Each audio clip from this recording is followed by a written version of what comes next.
주님을 찬양하겠습니다.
이 시간 빈들의 마른 풀같이 다 같이 찬양드리겠습니다.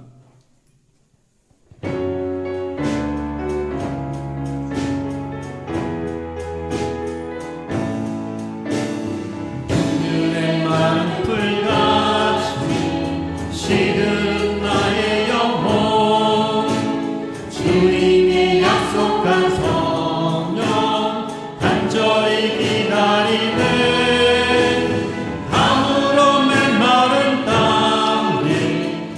비를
하나님의 은혜가 이곳에 가득하기를 원합니다. 하나님의 은혜가 이곳에 시작된 줄 믿습니다. 찬양하겠습니다.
기도드리겠습니다. 따스한 손길로 저희들을 늘 사랑으로 보듬어 주시는 긍휼하신 하나님 아버지, 오전 예배에 이어 오후 예배로 다시금 모여 예배 드릴 수 있도록 인도하여 주셔서 감사합니다. 주님께서 선물로 주신 귀한 하루하루를 평안히 호흡하며 살아갈 수 있음은 모든 것을 아낌없이 내어주시고 채워주시는 주님의 은혜 덕분임을 고백합니다. 저희들 한 사람 한 사람을 위하여 간구해 주시는 주님의 그 간절한 기도가 저희들의 생명의 원천임을 깨닫습니다. 주님 진심으로 감사드립니다. 눈물을 흘리며 씨를 뿌리는 자는 기쁨으로 거두리로다 말씀하신 주님, 주님께서 허락해 주신 귀한 하루하루를 주님의 말씀대로 눈물을 흘리며 씨를 뿌린 적이 얼마나 있었을까요? 기쁨으로 열매를 거둔 날이 얼마나 되었을까요? 선물 같은 귀한 날들을 주님을 위해 바치지 않고 나 자신을 위해 보낸 날이 얼마나 많았는지 눈을 들어 주님을 뵐 염치가 없습니다.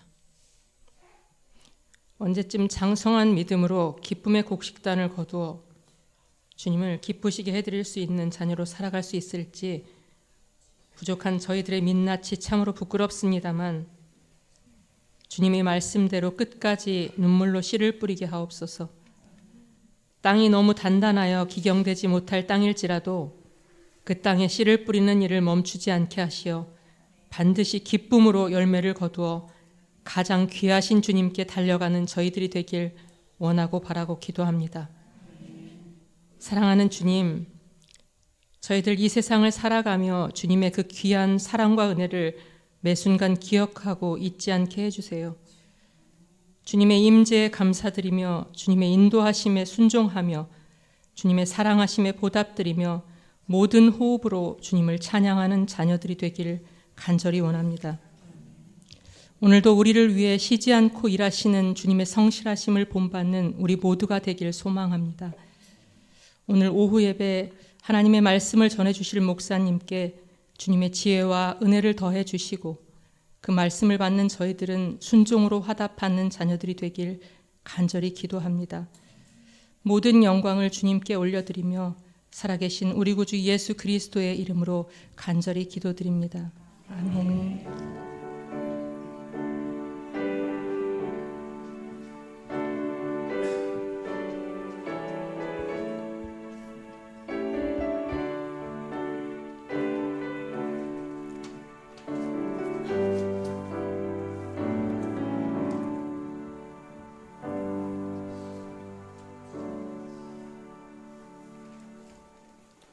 오늘 주일 매일 성경 큐티 본문은 구약 성경 에스라서 2장입니다.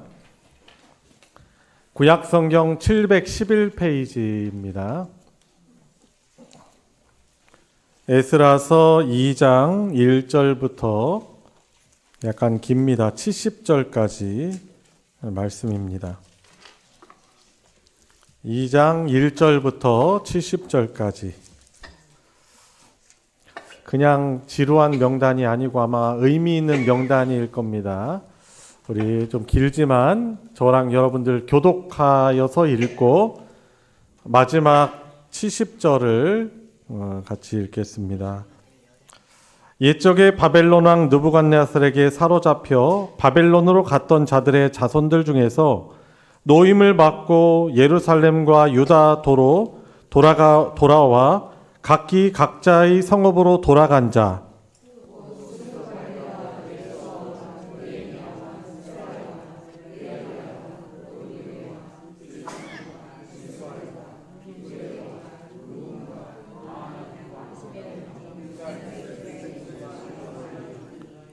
바로스 자손이 2172명이요 아라 자손이 775명이요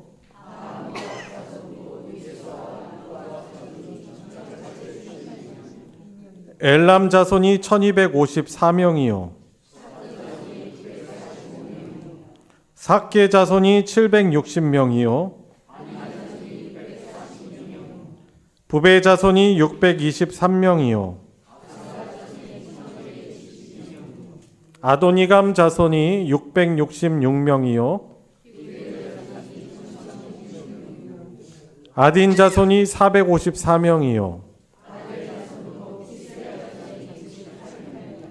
베세 자손이 323명이요. 하숨 자손이 223명이요. 베들레헴 사람이 123명이요. 아나돗 사람이 128명이요. 기랴다림과 그비라와 부에롯 자손이 743명이요. 믹마스 사람이 122명이요. 느보 자손이 52명이요. 다른 엘람 자손이 1254명이요. 로드와 하딧과 오노 자손이 725명이요. 스나아 자손이 3633명이었더라.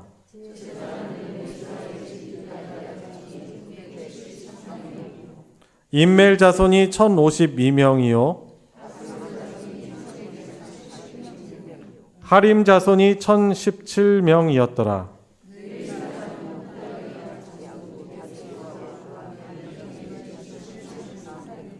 노래하는 자들은 아삽 자손이 128명이요.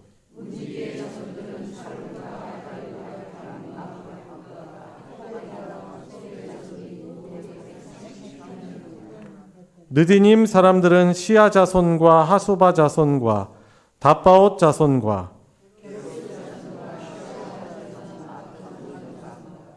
르바나 자손과 하가바 자손과 악굽 자손과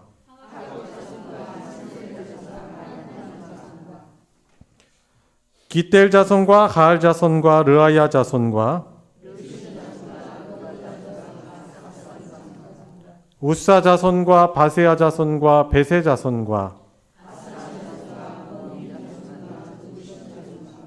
박복 자손과 하그바 자손과 할훌 자손과 바르고스 자손과 시스라 자손과 데마 자손과 솔로몬의 신하의 자손은 소대 자손과 하소베렛 자손과 부르다 자손과 스바디아 자손과 하딜 자손과 보게렛 하스바임 자손과 아미 자손이니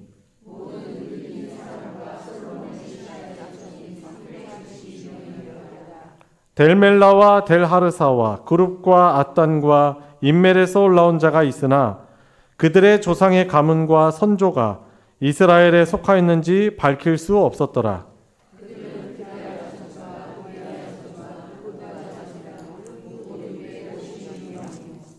제사장 중에는 하바야 자손과 학고스 자손과 바르실레 자손이니 바르실레는 길르앗 사람 바르실레의 딸 중의 한 사람을 아내로 삼고 바르실레의 이름을 따른 자라.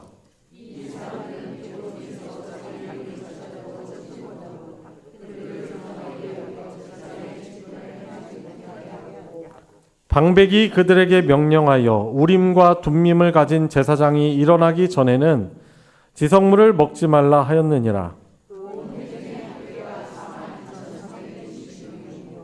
그 외에 남종과 여종이 7,337명이요 노래하는 남녀가 200명이요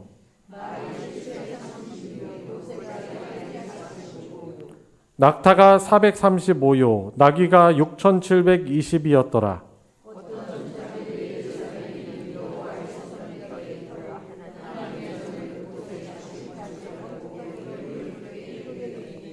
힘 잘하는 대로 공사하는 금고에 드리니 금이 6만 1,000다리기요 은이 5천만에요 제사장의 옷이 100벌이었더라.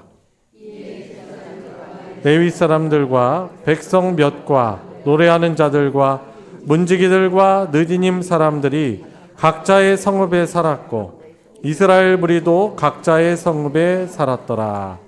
아멘. 예, 오늘 주일 매일 성경 큐티 본문은 이 에스라 2장입니다.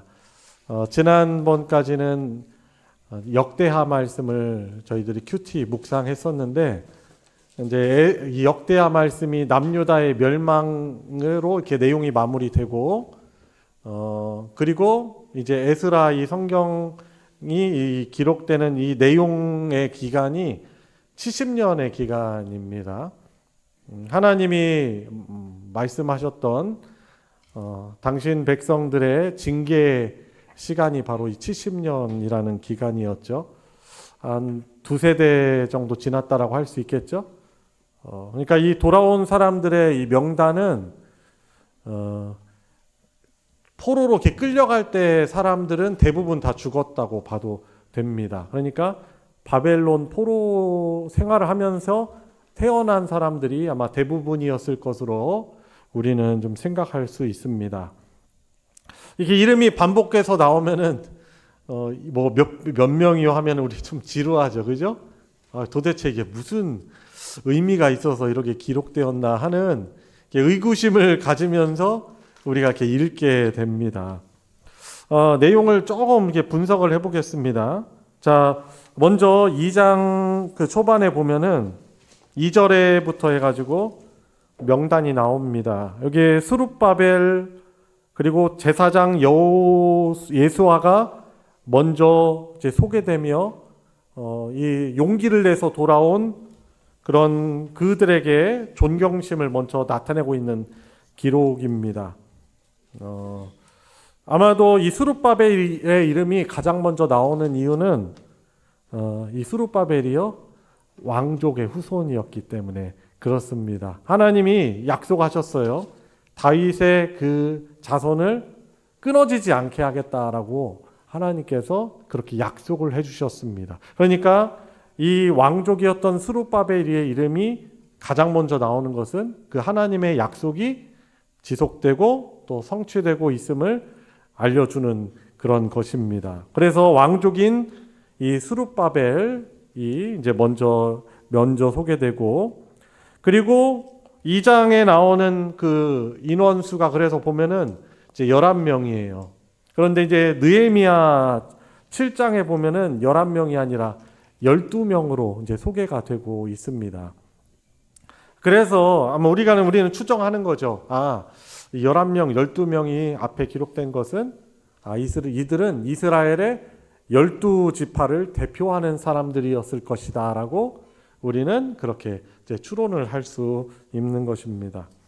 그리고 3절부터 해서 19절까지는 가문에 따라서 몇 명이 돌아갔다라고 이제 기록하고 있어요. 3절부터 19절까지. 그리고 20절부터 35절까지는 원래 고향 그 출신 그 고향 지역 이름을 따라서 이제 사람들이 몇 명 돌아왔다라고 말하고 있습니다.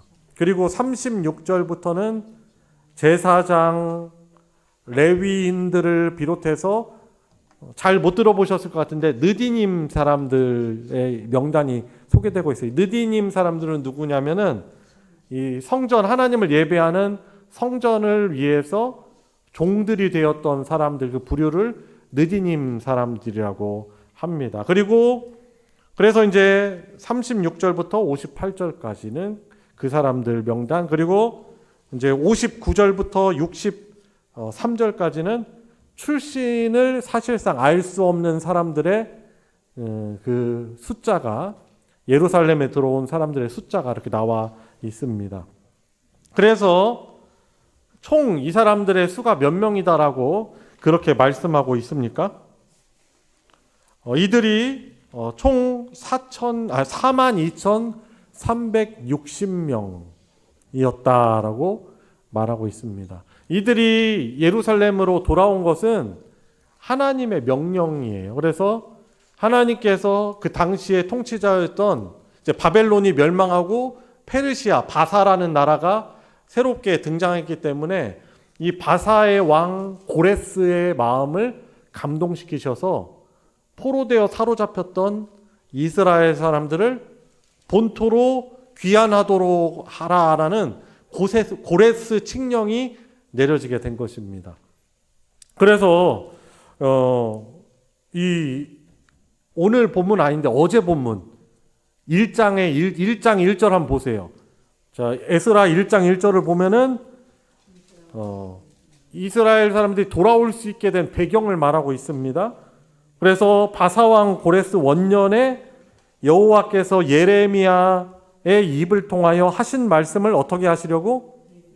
이루게 하시려고. 바사왕 고레스의 마음을 어떻게 하셨다? 감동시키셨다. 그래서 온 나라에 공포하고 조서를 내리게 된 것입니다. 그래서 2절에 그 조서의 내용이 나와 있어요. 나 바사왕 고레스는 말하노니 하늘의 하나님 여호와께서 세상 모든 나라를 내게 주셨고 나에게 명령하사 유다 예루살렘에 성전을 건축하라 하셨으니 이스라엘 하나님은 참신이시다.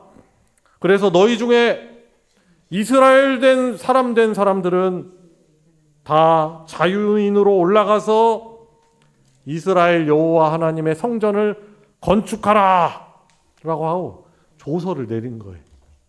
그러니까 사실상 하나님이 이 포로로 잡혀있는 이스라엘 사람들을 회복시키시는데 이것이 바로 하나님의 뜻, 하나님의 명령이고 그들이 돌아가서 하게 될 가장 중요한 일은 무엇이었어요? 성전의 재건이었습니다. 그래서 이제 포로들이 돌아가서 재건한 성전 그 이름을 스룹바벨 성전이라고 하는 거죠. 솔로몬 성전은 이미 다 불타고 무너져 없어져 버렸어요. 그렇게 휘황찬란하던 그런 곳이었지만 하나님께 불순종하고 하나님을 거역하여서 이미 솔로몬 성전은 다 불타 사라진 지 오래된 거예요.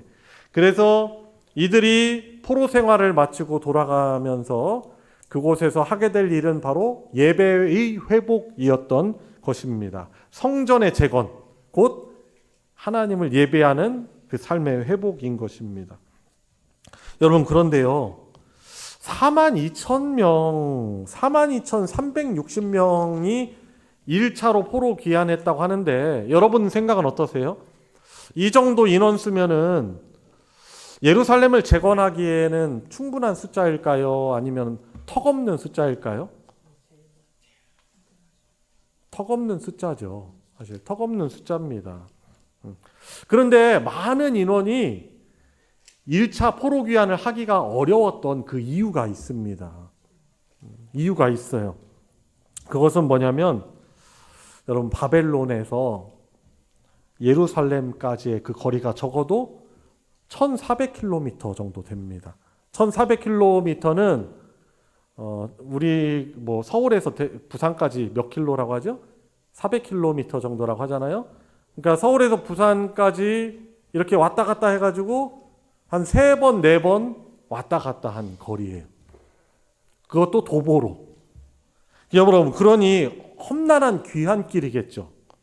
그리고 건장한 남자들만 갑니까? 아닙니다. 가족들을 다 데리고 가는 거예요. 그래서 아이들과 여자들을 데리고 이 먼 거리를 간다는 것은 사실 엄청난 모험과 중간에 이 도적들도 있고 그래서 험난한 그런 상황인 거죠. 모험 그리고 위험을 감수해야 되는 그런 일인 것입니다. 그래서 1차 포로 귀환 때 많은 사람들이 귀환하기가 어려웠습니다.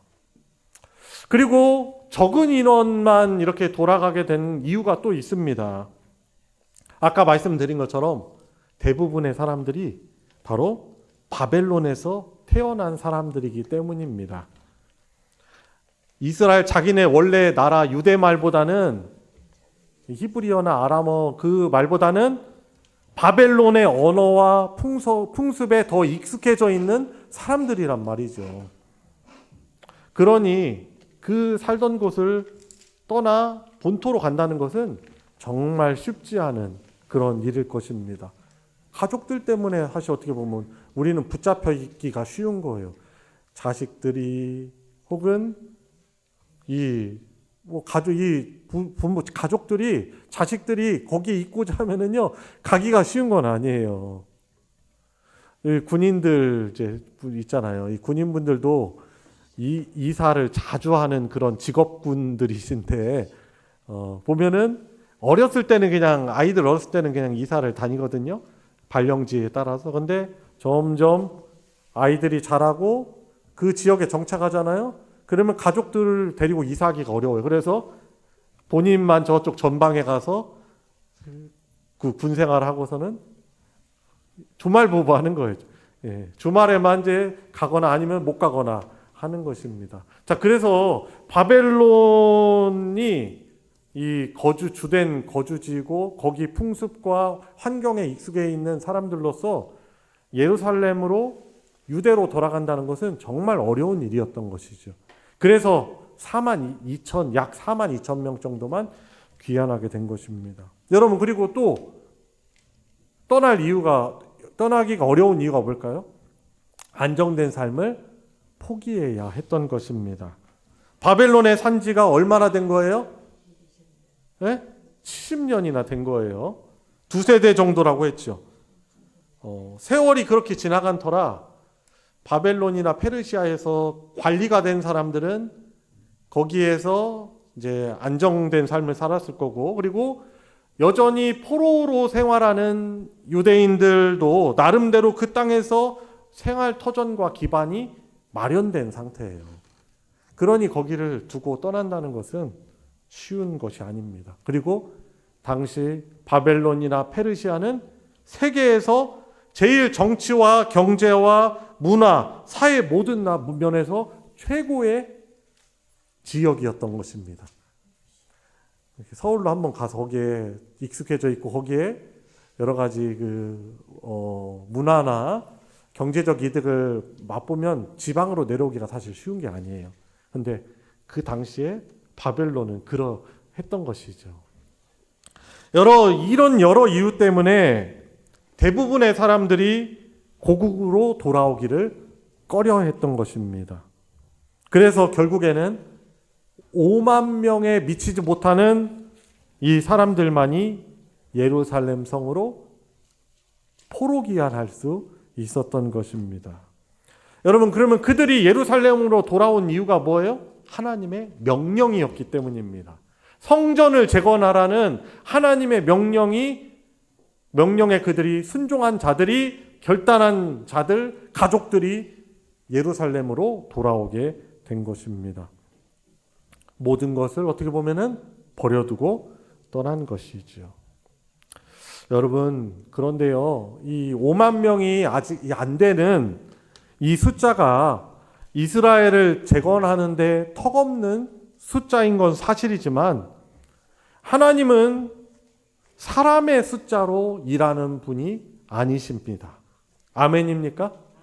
한번 졸리니까 따라해 봅시다. 안 따라해도 되는데 한번 그래도 따라해 봅시다. 하나님은 사람의 숫자로 일하시는 분이 아니시다. 그죠? 어떤 사람들을 통해서 역사하는 분이에요? 하나님을 바라보고 자신과 가정의 모든 운명을 하나님께 걸고 무모하게 보이는 듯 믿음의 한 걸음을 순종으로 내딛는 그런 자들을 하나님께서 그 약속의 성취의 도구로 복되게 사용하시는 것입니다. 그래서 구약 성경을 보면은 갈대아 우르를 하나님 명령 받들어 떠난 아브라함이 그런 사람이었고, 그 집에는 또 상처도 있었잖아요. 큰 상처. 자식을 못 갖는. 그리고 골리앗을 향해서 물맷돌을 들고 내어 달린 바로 다윗. 그리고 바벨론의 그 무서운 왕 느부갓네살 왕 앞에서도 목숨을 아끼지 않고 믿음을 순전하게 지킨 다니엘과 세 친구들. 뭐 많습니다. 히브리서 11장 가면 믿음의 인물들 되게 많이 언급되고 있어요. 저는 몇 명만 말씀드린 것입니다.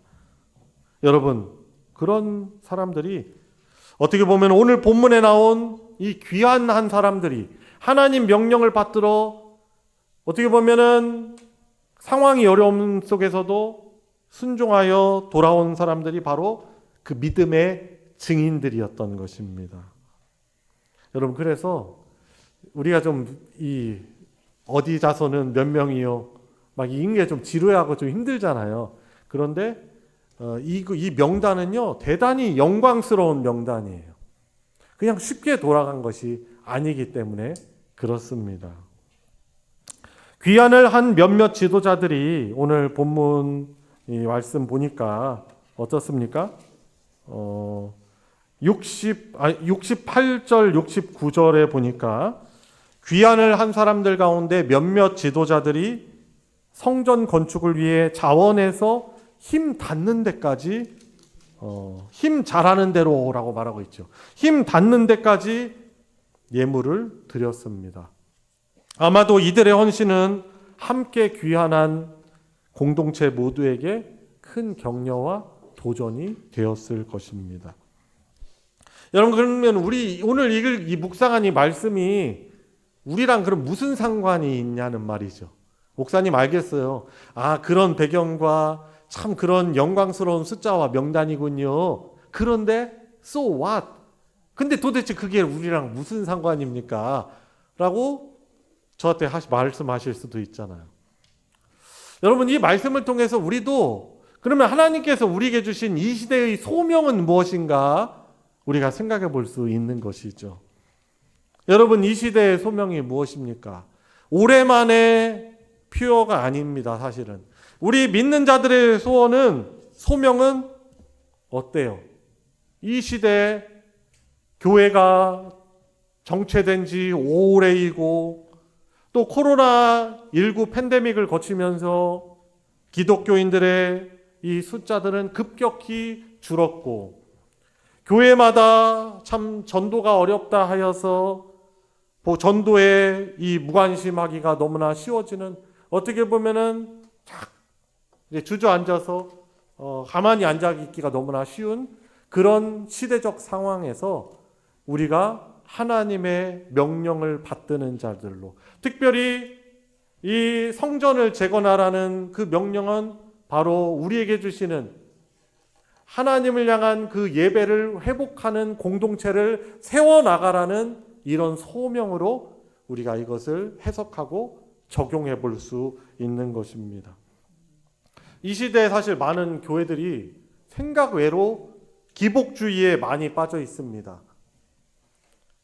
세상의 부와 명예와 성공을 신앙의 목표로 삼고 있습니다. 여러분, 그런데 사실 하나님은 우리에게 그런 걸 주시길 원하는 하나님이세요. 하나님은 사실 그런 것을 금하는 것은 아닌데, 문제는 우리가 하나님보다 그것들을 더 사랑하고 그것들을 더 갈망한다는 사실입니다. 그 세상의 명예와 성공과 건강과 그런 어떻게 보면 삶의 질이 우리 하나님 안에 다 들어가 있거든요. 그런데 하나님 경외보다는 그런 것이 우상이 돼서 어떻게 보면 교회도 자칫 잘못하면은 이렇게 삐끗하면은 하나님보다 그것들을 숭상하고 하나님을 어떻게 보면 구슬려 가지고 그것들을 얻기를 원하는 기복주의적인 왜곡된 신앙으로 빠지기가 쉬운 것입니다.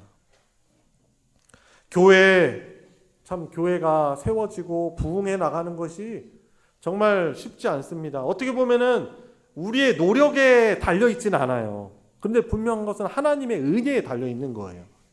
하나님의 은혜가 있어야만 저와 여러분들이 우리의 믿음이 자라날 수 있고, 하나님이 우리에게 허락하셔야만 우리에게 주시길 기뻐하는 것들을 우리가 얻을 수도 있고요.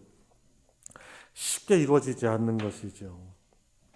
여러분, 주님의 재림이 점점 더 다가오는 이 시대에 우리가 어떤 세상의 물질주의에 우리가 휩쓸리지 않고 하나님의 나라를 저와 여러분들의 이 삶의 터전에 임하게 하고 누리게 하는 교회로서 우리가 본질과 그 사명을 더 잘 감당해야 하는 것입니다. 그래서 저뿐만 아니라 여러분들도 힘을 내셔야 됩니다. 힘을 내셔야 됩니다. 잘 되지 않을 때는 어떻게 해야 돼요? 그만둬야 됩니까? 아니, 교회가 어려우면은 그만둬야 됩니까? 아니에요. 더 잘할 수 있도록 우리가 몸부림치는 거예요. 물론 하나님께 달려 있습니다. 그러나 어떻게 됩니까? 우리 더 예배하자. 우리 더 예배합시다. 우리 더 예배합시다. 우리 더 모입시다. 우리 하나님 말씀 같이 함께 공부하고 우리 연구하고 하나님 말씀을 같이 읽읍시다. 그리하여서 하나님이 이 시대에 우리에게 주신 소명, 오늘 추수감사주일이라서 우리가 감사의 그런 찬양을 불렀지만 그 감사 찬양 내용에 보니까 추수에 대한 내용들이 되게 많이 나와 있어요. 오늘 대표기도 하신 김희정 지사님의 기도 내용에도 보면은 하나님께 드릴 열매를 이렇게 고백을 하시더라고요. 근데 하나님이 그토록 바라시는 열매가 뭐예요? 우리가 먼저 하나님의 그런 구원의 열매를 우리가 거듭나고 부름을 받았다면 우리를 통해서 또 다른 누군가가 하나님을 경외하고 예배하는 그런 하나님의 백성으로 부름을 받고 세워지도록 하는 것이 우리가 주께 드릴 그런 열매인 것입니다. 그것이 쉽지 않지만은 우리의 소명이 바로 그거죠. 하나님을 예배하지 않는 이 시대에 더욱더 우리가 예배로 살아가고 우리를 통하여서 더욱더 예배자들이 많이 나아지고 살아계신 하나님의 그 복을 풍성히 받는 그 놀라운 그 역사가 바로 저와 여러분들과 우리 교회 공동체를 통해서 더욱더 세워지도록 하는 것이 우리에게 주신 이 시대적인 소명이라고 볼 수 있습니다. 그리고 이 말씀을 정말 우리가 하나님의 내게 주신 복된 명령으로 받아들이고 우리가 참 어려움 속에서도 몸부림치며 힘쓸 때 저와 여러분들도 역시 하나님의 책에 여기 우리의 이름이 기록되고 그 구원의 대열에 포함된 그 복된 그런 존재들이 되어지지 않는가 생각하는 것입니다. 이러한 또 순종의 은혜가 어려움 속에서도 주님께 우리 삶을 드리는 은혜가 그 삶이 저와 여러분들에게 있기를 우리 주 예수님의 이름으로 축원합니다. 우리 같이 기도합시다. 우리 기도하실 때 참 순종해야 되는데 순종의 장애물들이 무엇이 있습니까? 어떤 것이 우리를 자꾸 발목을 잡습니까? 하나님 이런 것들을 잘 이겨내게 해주십시오. 주님 상처를 딛고 일어나게 해주시고 또 여러 가지 열악한 가운데서도 주님 나라를 세워나가는 저희들 되게 하여 주십시오. 그런 이 마지막 때에 하나님의 소명을 순종하며 나아가는 우리 소망교회 공동체가 되게 해주십시오. 부흥을 허락하여 주시옵소서. 우리 같이 우리 합심해서 기도하도록 하겠습니다. 하나님 아버지, 이 수많은 행령들 그러나 예루살렘을 재건하기에 주님 턱없이 부족한 이들, 그런 하나님은 이들을 통하여서 성전을 다시금 세우시고 하나님 나라의 그 약속의 말씀을 성취하고 회복하게 하시는 줄 믿습니다. 주님 저희들의 시선을 하나님께 두게 하여 주시옵소서. 주님 우리의 발목을 잡는 주님 순종을 주저케 하는 여러 가지 어려운 상황이 있지만 그러나 주님 우리 자신을 바라보지 않고 이 일을 명령하시고 부탁하신 하나님을 바라볼 수 있도록 하나님 은혜를 허락하여 주시기를 주님 간절히 원하옵나이다. 계속해서 한 번만 더 기도하겠습니다. 다음 세대가 사실 부흥해야 됩니다. 하나님 우리 소망교회 다음 세대 이 믿음의 일꾼들의 명맥이 끊어지지 않고 하나님 우리 가정 안에 있는 우리 자녀들이 귀한 믿음의 일꾼들로 세워지는 은혜가 있게 해주시고 우리 중고등부, 청년부, 우리 유초등부 사역에 하나님께서 온기를 불어넣어 주셔서 주님 하나님의 영광 나라를 위해서 사용될 귀한 일꾼이 지속적으로 배출될 수 있는 은혜가 있게 하여 주십시오. 우리 한 번 더 기도하도록 하겠습니다. 하나님 70년간의 오랜 포로 생활 속에서 주님 믿음의 명맥을 이룰 수 있었던 것도 하나님의 말씀 또 그 말씀이 주님 자녀들에게 주님 후손들에게 전해졌음을 보게 됩니다. 주님 우리 가정에 우리 선물로 주신 우리 자녀들이 주님 믿음의 자녀들로 잘 세워져 나가게 하여 주시옵소서. 주님 우리 소망교회 다음 세대 사역을 축복하여 주셔서 하나님 이들이 믿음의 일꾼들로 하나하나 잘 세워지고 영적으로 또 숫자 면에서도 주님 부흥할 수 있도록 은혜 베풀어 주시고 어려운 사역의 현장이지만은 주님께서 세우신 사역자들 힘주시고 지혜 주셔서 주님 잘 감당할 수 있도록 은혜 베풀어 주시기를 주님 간절히 원하옵나이다. 하나님 오늘 주일 매일 성경 큐티 말씀 떠나온 자리로 돌아오다라는 이 내용 말씀을 가지고 함께 말씀을 읽고 묵상하고 또 순종을 위해서 기도하였습니다. 하나님 저희들도 참 영적으로 너무나 쉽지 않은 이 시대 속에서 하나님을 예배하고 하나님을 예배하는 자들을 부르는 그런 축복의 통로로 하나님 나라의 일꾼으로 주님 돌아오도록 하는 그 사명을 부여받은 복된 자들임을 저희들 고백을 드립니다. 주님, 주님 불가능한 또는 어려운 상황이 있지만 이 일들을 명령하시고 부탁하신 분은 우리 하나님이시오니 5만 명이 채 되지 않는 그 사람들을 통해 예루살렘을 재건하게 하시는 그 하나님이 이 시대에 우리를 교회로 부르시고 하나님 나라를 세우도록 하시는 바로 하나님이심을 믿고 나아가게 하여 주시옵소서. 그리하여서 주님 이 자리가 하나님의 은혜로 주님 차고 넘쳐서 더욱더 많은 자들이 하나님을 예배하며 믿음의 성숙을 이루어 나가는 하나님 나라 공동체 되게 하여 주시옵시고 주님 우리의 발목을 잡고 있는 여러 어려운 상황들을 믿음으로 잘 극복하며 이겨내게 하여 주시고 저희들의 명단도 저희들의 수도 하나님의 생명책뿐만 아니라 하나님 나라를 위하여서 헌신한 그 복된 책에 기록되는 영광과 복이 우리 모두에게 있게 하여 주시옵소서.